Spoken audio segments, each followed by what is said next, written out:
Good morning, everybody, and happy Monday. I hope everybody's been looking out for your happiness and your mental and spiritual well-being in the toughest year of our lives. I think it's really important, and I hope you've taken some time to pause as much as possible, even through the pain of this moment. And it always gives me a lot of joy and energy to start the week with an amazing group of folks, starting with those in my office. And I want to thank Jason and Sumi and Andre and the entire team that are here today. And I want to thank all of you as well for joining us today, for stepping up to meet this moment and to be real pioneers. And I think what, through the pain, is one of the greatest opportunities our nation and certainly our city has had to bring our values that we've always said we hold dear, and to enact them, and to put them into action in a way that actually materially uplifts those in our city that need that opportunity and deserve that opportunity.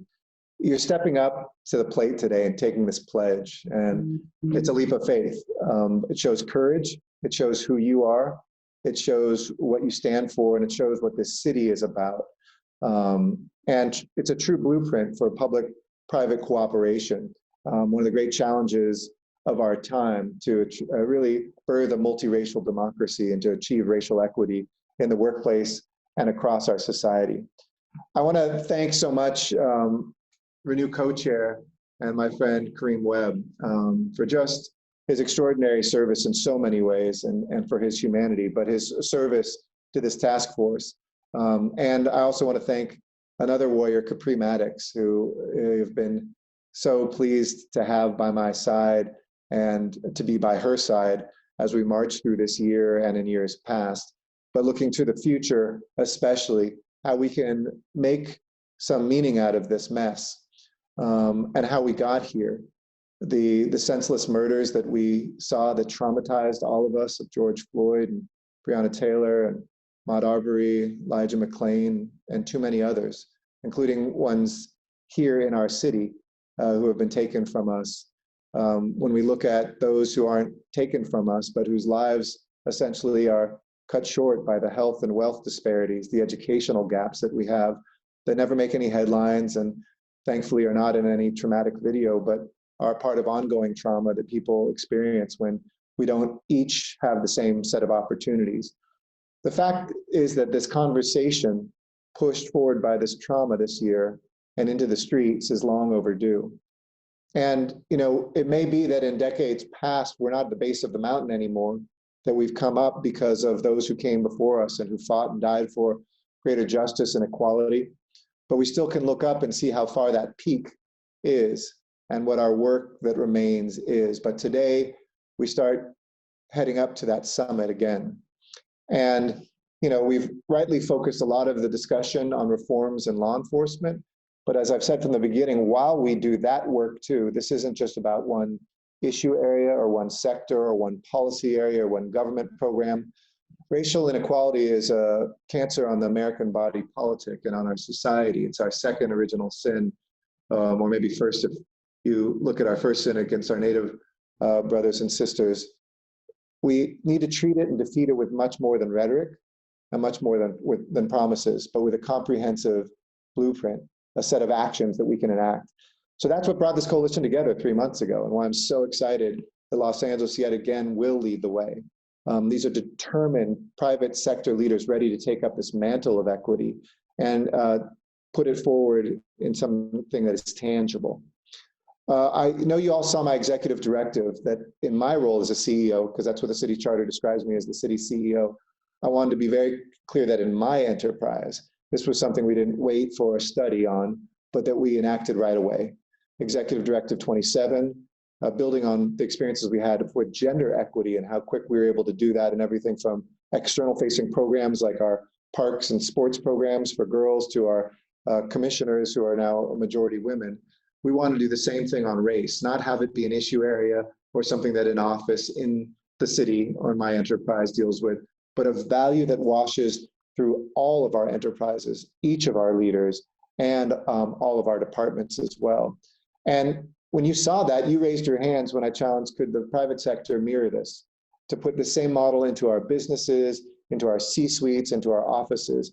And you step forward knowing this isn't just the right thing to do, it's the smart step to take for our collective and your individual bottom line, to not leave talent on the sidelines, to not deal with the economic dynamism and prosperity that we retard when we don't have everybody realizing their potential. So the Renew Pledge and Playbook are the answer. Simply by signing up, you're doing something that will have legs much longer than anything we could say in this moment. You've signed up to do the hard, quiet work of this, to set goals, which I'm always a big fan of, creating pathways for increasing the number of Black and Latino employees being recruited and hired, creating pathways to promote and to open up opportunities for management and leadership for those employees, and evaluating opportunities to partner with vendor companies that are owned and run by people of color as well. And most important, this isn't a one-time promise. This isn't a press release. This isn't a sign up and then something to be forgotten when the spotlight fades. This is a commitment to sustain the momentum, to actually embed it in the architecture of your enterprise. And the metrics that are laid out are aspirational, but through their pursuit, we can reach some incredibly aggressive results, and in many cases, reach those goals soon. We know impact doesn't happen overnight, but as I've been telling people, don't wait for the pipeline, build the pipeline. We can't tolerate a world in which 60% of Black and Latino households in the US have no assets in their retirement accounts. We can't tolerate a world where Blacks represent only 1% of CEOs and 2% of senior leadership at Fortune 500 companies, and Latinos are 2 and 3% of the same. And a world where the median earnings for Black and Latino workers with a bachelor's degree are 20% less than their coworkers. So let's build something fairer and more just and more equitable. Let's hold ourselves accountable. And this pledge can be the start, the revolution in racial equity in Los Angeles, and inspire that beyond Los Angeles. So over the next several months, we're going to be working with each of you to develop and finalize the surveying and reporting progress, something we're doing with each one of our departments now, in partnership with Pluto, who will manage the data collection and the reporting. And just know, we are here for you every step of the way to make this successful for you, and more importantly, for us all.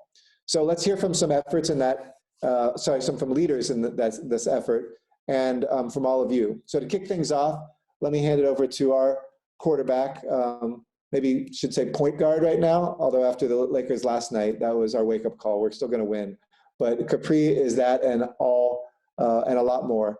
Somebody who is one of the most humanistic leaders I've ever worked with, but also one of the most powerful ones in getting work done. So Capri Maddox is gonna kick us off with a few words on how the Civil and Human Rights Department will be engaging with each one of you. Capri? Thank you so much, Mayor Garcetti. I'm really grateful that you're giving us an opportunity to be the City of Angels. We are the message center, and I think it's very important and key that we will lead by example. I want to give a special thanks to Sumi, Jason, Jamana from our team, as well as Commissioner Webb and BCG for helping us to take the charge with this. The Civil and Human Rights Department will be moving forward to do the implementation portion of this project starting in January of 2021. And I couldn't be more excited. As you said, we can make or miss these moments, and we are going to make this moment in Los Angeles. 2020 will be remembered and studied for many generations. It is a year that most of us won't forget for a lot of reasons. But when people look at 2020, they're going to ask, what did you do? What did you do in that moment? It's particularly for the younger generations. They're going to ask us, what did you do? And I'm pleased to say that we are standing for justice. We are standing for equity. We are standing for leveling the playing field for so many of our Angelenos here. And we're not going to build a beautiful gleaming city with Silicon Beach and many destinations and leave out the people that are here, that are serving, that are making a difference here in Los Angeles. The mayor has, taken this step to initiate the pledge, and we are just so excited for all of the companies that really stepped up to the plate. When you start something, you remember who was there when you were trying to get it off the ground. So we will never forget the support of these companies that have really stepped up in this space. Again, 2020 is going to be the year that our kids and grandkids are going to ask us, what did you do? And I'm so glad that when we had a decision to make this moment, we did.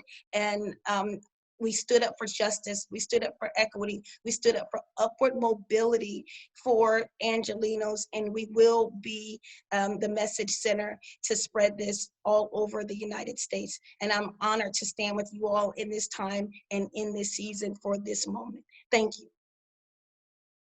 Thank you so much, Capri, for being who you are and the leader that you are as well.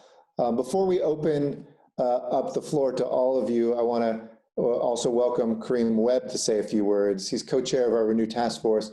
I don't know where I know people say this about me all the time, I don't know where he finds the hours to do as much as he does, but like me as a mayor, he has only like 17 jobs at any given moment. As an airport commissioner, as a business leader, and as someone who's meeting this moment, we really appreciate you too and all you're giving this effort. Kareem? Thank you, Mr. Mayor. Not only do I want to thank you, but I want to let you and everybody listening know how amazing your team has been, Sumi and Jason, and their partners at BCG, in really, coordinating and quarterbacking this effort. It has been professional, it has been timely, and it has been extraordinarily effective. So I want to start by acknowledging them. And then if anybody has had the opportunity to hear you in public, you typically will single someone out and talk about them being an angel amongst angels in the city of Angel. And so when I was thinking about this effort, I said, well, for the people that we are working to impact their lives, imagine for a second if we had never visited the city of LA or resided here. Imagine being invited to come to a new place, a place called the City of Angels. When we apply a blank canvas to that idea, the City of Angels, images of fairness and justice, peace and prosperity come to mind. The ideas that are embedded in what I believe is the boldest effort toward creating opportunities equitably in LA since the great Tom Bradley was elected mayor in 1972. So I commend you, Mr. Mayor, for this bold and loving step. I thank my colleagues who have joined you in this effort. What we're pledging to do is be intentional about erasing institutional barriers to living fully expressed lives. That's what this is really all about, to enable people to accomplish what they've earned. We're promising not only to intend to be fair and just, but willing to be held to task by capturing, evaluating, and leveraging data to know where we are and to plot the course to do better. This is the work of a committed group of leaders led by our mayor and passionate leaders in the institutions that will engage in business in all sectors of our economy. So I'm honored to co-chair this task force and commit to doing all I can to align our talented members with the interest of our fellow citizens and the resources you so graciously are providing. Awesome. Thank you, Kareem. Appreciate your words and your spirit. I also want to give a shout out to the folks from BCG that you mentioned, Daniel Friedman, Danny Costa, Amir Ganava, Stephanie Gerhardt, the entire team. You've really been, as we've experienced a number of times this year, such excellent partners and such deep thought leaders as well in this. And thanks for helping shepherd this process with its accountability. I also want to thank very deeply Calvin Self and Allison Holmes and the Annenberg Foundation, who also provide the seed funding to support the Renew Initiative's data collection process. Our partnership with Pledge LA has been amazing that they have put forward, and this is the next chapter of it. We really couldn't do that without Wallace and the entire team, and want to thank them. And also, finally, I want to thank each of you, the founding pledge signatories. I'm going to kick it off to you, Sumi, to call on each company to speak. So, Sumi, the floor is yours. Yes, thank you, sir. So I think we're going to kick it off with Daniel Friedman and Danny Acosta from BCG. Thank you, Sumi, and thank you, Mr. Mayor, for the welcome. As mentioned, I'm Danny Acosta, here with Danny Friedman, the head of our Los Angeles office. We're incredibly proud to, as you know, Mr. Mayor, be serving a lot of organizations across the country, both private sector and public sector on broader COVID topics, but more importantly for this conversation, the racial equity topic. But as a native Angelino and the recent father of a 5-month-old Angelino, as you know, Mr. Mayor, I couldn't be more proud of being privileged to serve the city of LA in this effort.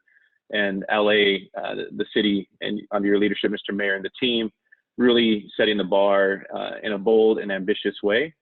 So as Capri mentioned, when my little 5-month-old asked me, what were we doing? We were right there in the trenches with you. So it's been a real privilege to work with the mayor and Steph and the LA office to support you all. Your team has been absolutely incredible, as Kareem and others have acknowledged. Thank you, Sumi. Thank you, Jason. Thanks, Capri and Germana. It's been just incredible working with you all. And to set, as you noted, this bold, ambitious agenda that really does require some courage to push forward, and that's what we all need. And it's been great seeing you all exemplify that along the way. We are not just a part of the formation, but we are signing the pledge, and we recognize as well that we want to progress our own efforts internally. And we've been pushing hard, and we'll continue to push harder. Looking forward to learn from you all, working together. As the mayor said, holding ourselves accountable. There's nothing like good peer pressure to push and hold ourselves to achieving for the city. So thank you again for that effort and the opportunity. Very much looking forward to the years to come. Danny? Yeah, I would just say, Mayor, congratulations on leading us on this very important effort. We are very proud to be part of it and support the city.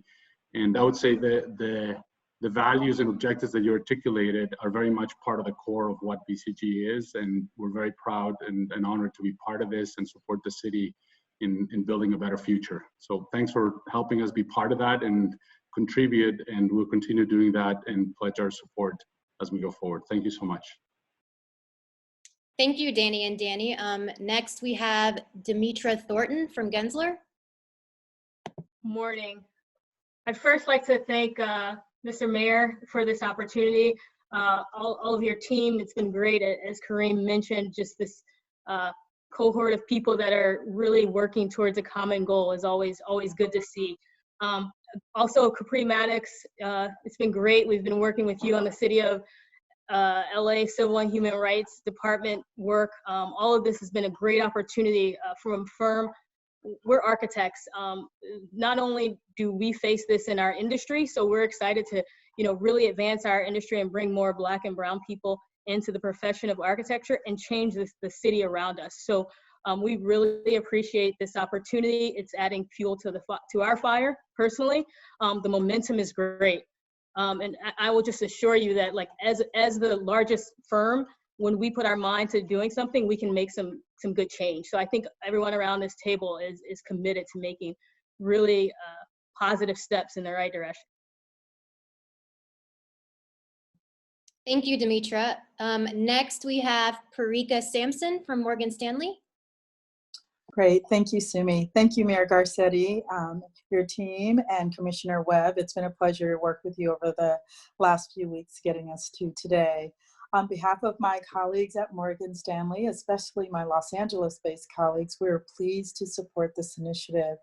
We have a long-standing commitment to diversity and inclusion at Morgan Stanley.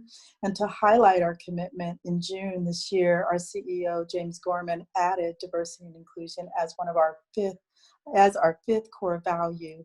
I've personally worked on our national strategy for the HBCU initiative, as well as our regional focus on Hispanic serving institutions. So this work is clearly aligned with the work that I'm doing, and I look forward to working with this task force to drive equity, diversity, and inclusion in Los Angeles. It's my honor to serve. Thank you. Thank you, Parika. We now have Karen Kwao from Relativity Space. Hi, Mr. Mayor. It's a true honor to be here with everybody on the task force. And we absolutely appreciate the goals of the Renew Task Force. And we are so excited to do our part to help increase racial equality in the city of Los Angeles. At Relativity Space, we are taking active steps to address issues of diversity and inclusion from all sides. As a 200-person organization, we are small but mighty and looking to grow and expand. And one of our commitments has been to hire a diversity, equity, inclusion manager that's going to be starting in about 2 weeks. We're also focused on increasing diversity at all stages of our talent pipeline and getting more student involvement as part of STEAM and sticking with it to build that pipeline from the very early stages. We're also continuing to evaluate how we can demonstrate DEI within our company culture and supporting organizations within aerospace that are also focused on this core issue. So as a startup and the only aerospace company on this task force, we're very much looking forward to making positive change within our industry in LA, even if it's going to take us a long time. So we're behind the curve on some of the baseline goals, but we're going to get as far as we can to meet or exceed the goals that the task force has put in place. Thank you. Thank you, Karen. And we now have Martin Muoto from Sola Impact. Thank you very much, Mayor, and the rest of the team for an incredible task force to really galvanize Los Angeles as a private company and recently recognized as the 7th fastest growing minority-led company in the country. Sola Impact is incredibly proud to be part of this initiative. We have been investing in the broader South LA area for a decade.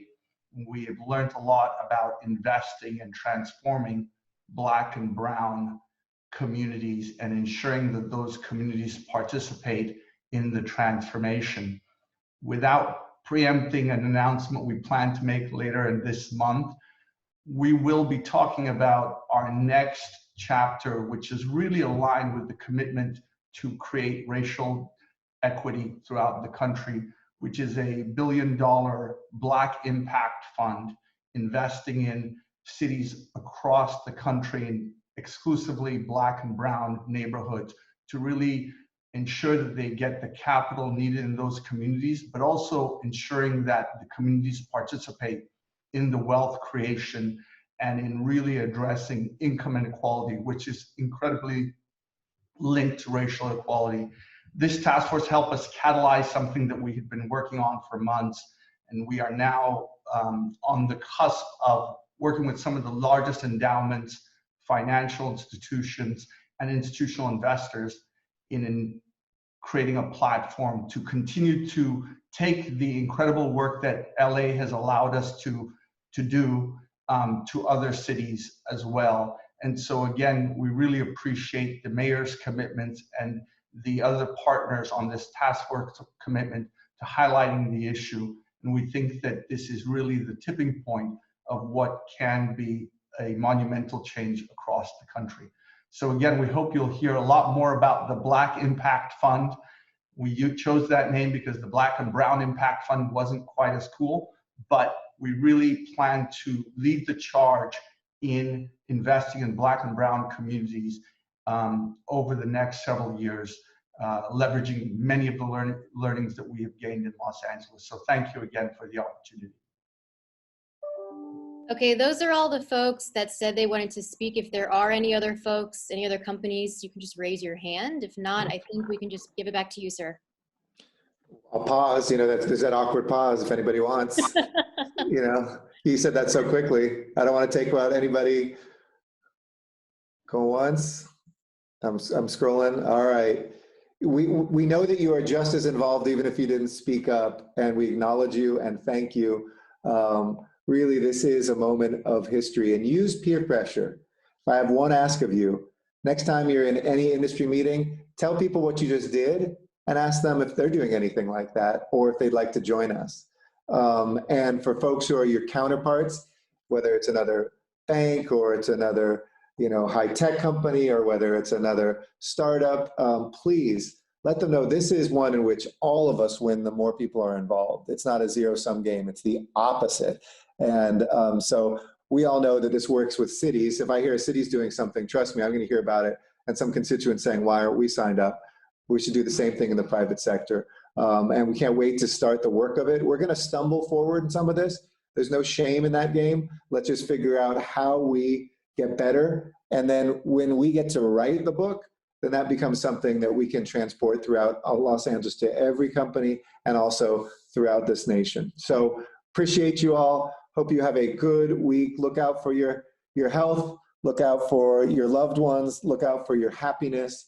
And thank you for breathing happiness back into my day, and I know the day for Los Angeles collectively. We appreciate you. Great job. We'll see you soon.